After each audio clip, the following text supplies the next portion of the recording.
Hello and welcome back. Sean here, Mountains Garage. On a snowy Saturday afternoon, I just posted the part 4 video of building the bead roller. And now I'm working on the stand. Today you can call me Rusty. While the M18 sander does an awesome job with a little dust collector, this stuff was pretty rusty. Looks good now. I came out after I made lunch. I was just going to cut up the stock. And then I determined I wanted to at least get the bottom piece done and primed underneath so I could bolt the wheels on and flip it up, and I won't have to get back underneath because I can't leave it bare. I don't have what it takes, even though this has been sitting outside and I cleaned the rust off it in just a few minutes. In my mind, it has to be, treated as well as possible, so I drilled 4 holes in each corner to bolt my wheels on. Sorry I keep having to lunge at you, but these are 4 300+ pound each Amazon wheels that I bought, and they came with some cheap bolts, so I just drilled 8 5/16 holes in each piece, and that'll be easy. I'll just bolt them up through. The bolts have to go up and the nuts will be inside the box tubing. I always take a hand file after you cut everything and take all the burrs out, because 1, I don't want to cut my own hands putting them in there, and 2, I don't know that a toddler isn't going to put their hands in there or something someday. So it only takes a second to take most of the shot pieces off. You can't protect everybody from everything, but no sense being completely, careless. So, and I dug out, I always forget to use my magnets, but it's pretty slick. I just measure the center of this, line up the dots, stick the magnets on it. I gave everything a light chamfer, and I'm just gonna go ahead and MIG weld the heck out of it. The stand, I'm still figuring out exactly where I want the bead roller. I've offset the piece that bolts the bead roller a little bit. The stand will be slightly forward, because I think it's gonna be potentially nose heavy, but we'll see. And I was going to make the wheel sponsons, whatever they call, pontoons, whatever, slightly narrower, but I'm going to cut the steel and throw it onto the bench. It'll sit there forever. This is 30 inches wide. Where's it? 32. I think I'm at 32. An average man door is 36. I want to be able to wheel it through a door. No, it's 30. And I went 2 inches wider in the front. So it's 22 on the front, 30 on the back. And my overall is going to be 42. So. And my upright, I calculated, I wanted the bead roller on its wheels at about a 36-inch height. So my upright is 30 inches plus whatever. That's actually one of the subframe connectors out of the Turbo LS Dart that I took out of it and saved it.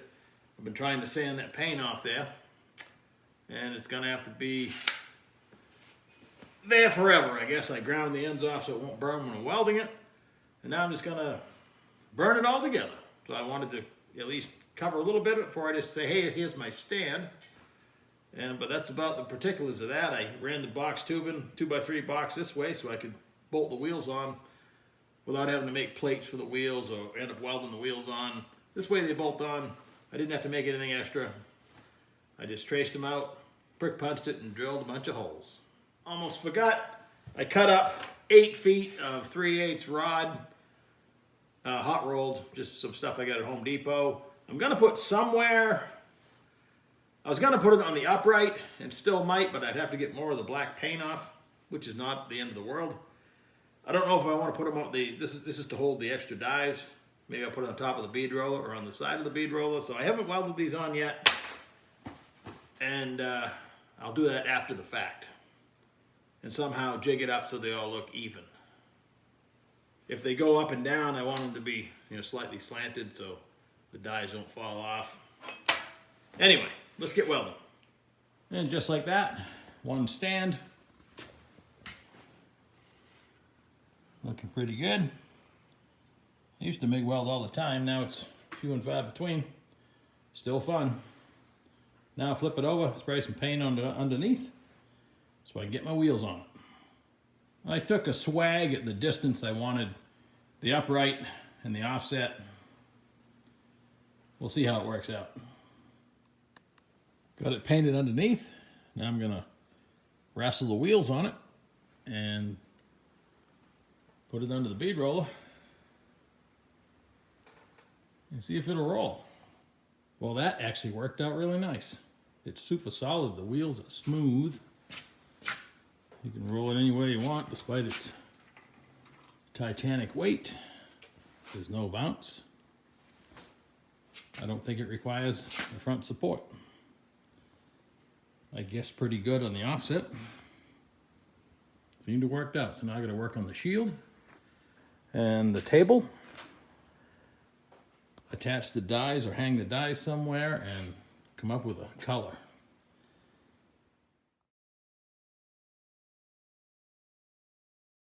Good morning. It's another day. You're right under a fan, so I hope you can't hear that, but my audio is questionable enough most of the time. This morning I'm adapting the Eastwood Universal bead roller table. It fits all their bead rollers, and they supply hardware and a drill jig, that's what that piece is, a through bolt in the back, and a pin setup in the front so you can actually pivot the table down to store it and to help change the lower die. I was going to space it enough I could get it off anyway, but as I'm looking where the holes fall, I'm trying to miss all the 1/4 inch flat bar I buried inside the belly of the beast.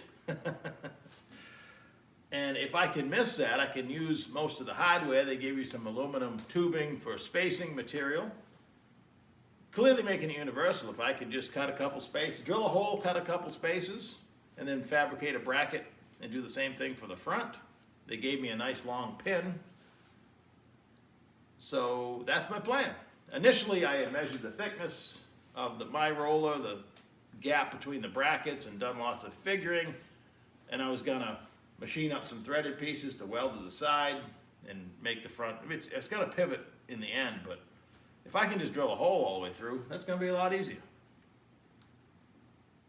Drilling through the body of the roller accurately, if I just mark one side, and I was going to try it, there's so much inaccuracy in the drill, so I actually put a prick punch there, and I measured my coordinates, marked it on the other side, and drilled both sides.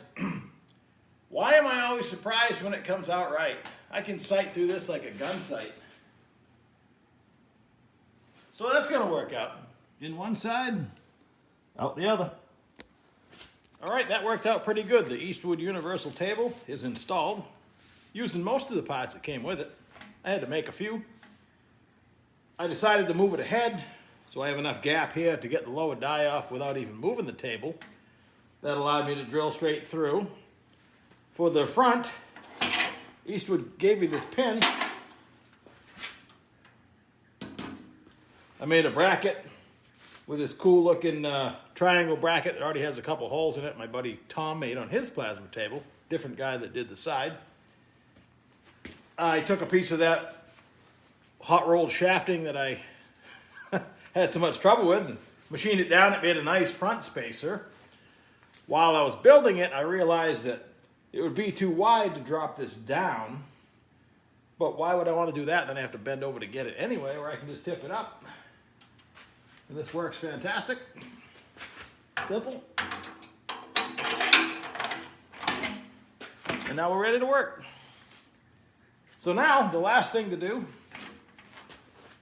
is I now know I picked it up with this to weld underneath the bracket I just made for the table. It's now front heavy, that is no longer the balance point. Not that I'm going to be lifting it a lot, but I keep looking down like you can't see me. I still need to make a tree to hold all the dies.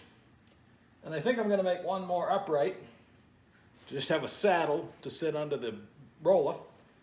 And while that's on the bench, I'll install all the little pins to hold the dies. That's my plan anyway.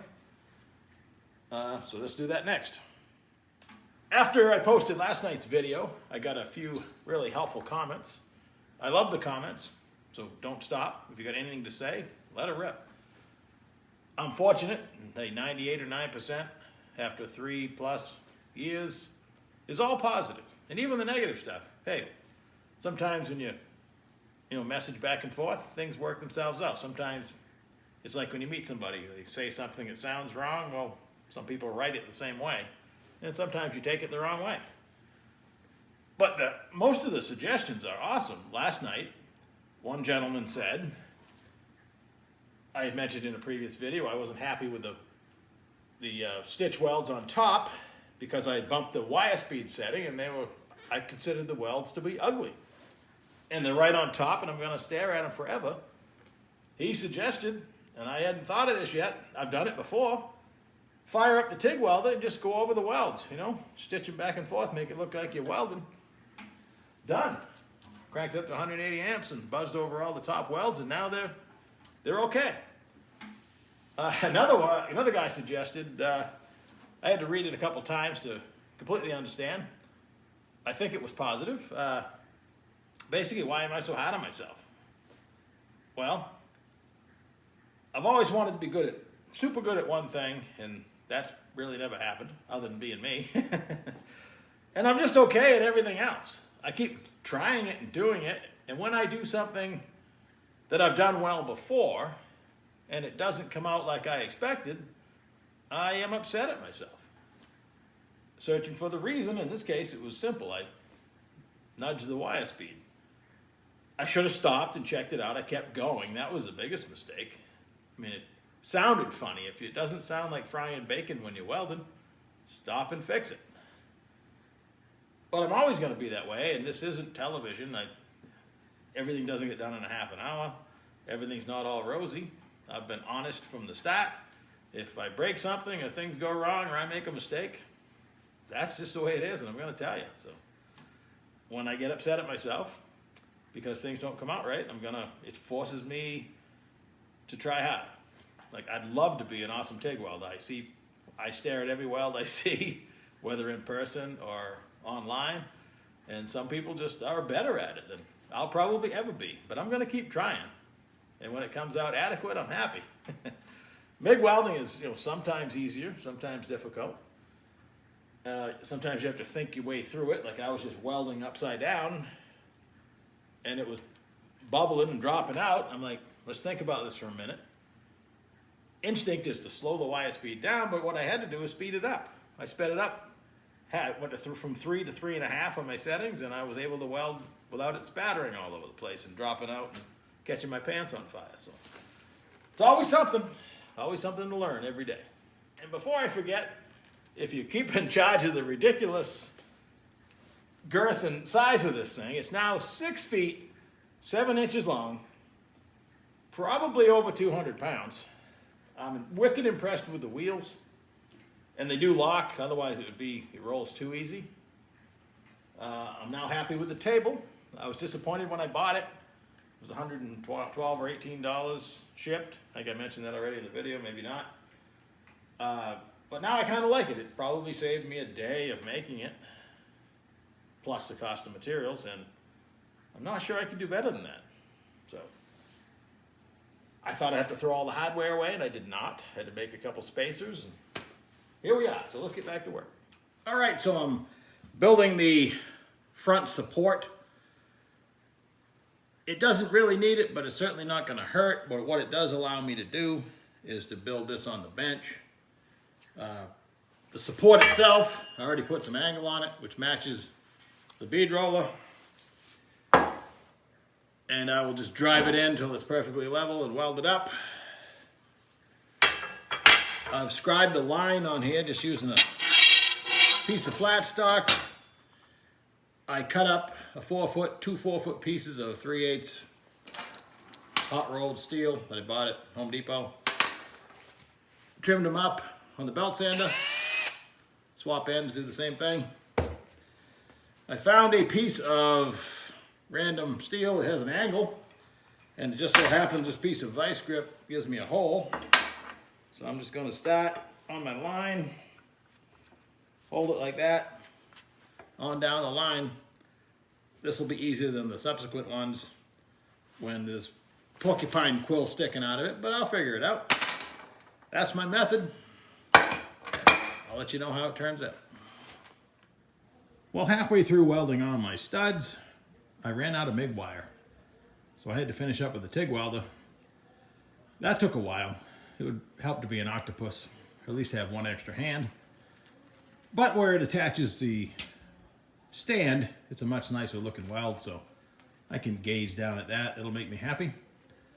I picked it up with the overhead chain fall and put enough strain on it when I put this in. So now relaxed, everything is perfectly level. So that made me happy. Well, that's it for today. And probably the bead roller project itself, I still have to paint it. This morning I found myself in the paint aisle at Lowe's looking for some extravagant color that I would like. And I came home with stainless steel or olive drab. I'm not sure which one. It's actually satin olive. I kind of like that color. I do some Turbo 400s like that, but I like the stainless steel too, with the black stand and the black table. That'll probably be okay. So the next time you see it, it'll be painted. I thought about painting it green, and this kind of looks like an alligator with an eyeball. But I'm not sure my artistic abilities would do it justice. So thanks for watching. Have a great day.